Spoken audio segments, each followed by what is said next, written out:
আচ্ছা, এটা হচ্ছে ওই ডিভাইন মার্সি স্কুলের রাস্তাটা, যে আশ্রম, এখানে একটা আশ্রম আছে। নর্মাল টাইমে এটা বন্ধই থাকে, কিন্তু আজকে দেখছি এখানে গেটটা খুলেছে। এখনও রেডি হয়নি এটা। চলুন দেখা যাক কী আছে। সেখানে বিবেকানন্দের কিছু একটা আছে। এটা কবে খুলবে মোটামুটি? পরের বছর।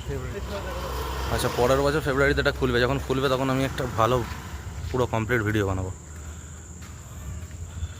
আচ্ছা, এই হচ্ছে এখানে মন্দিরটা।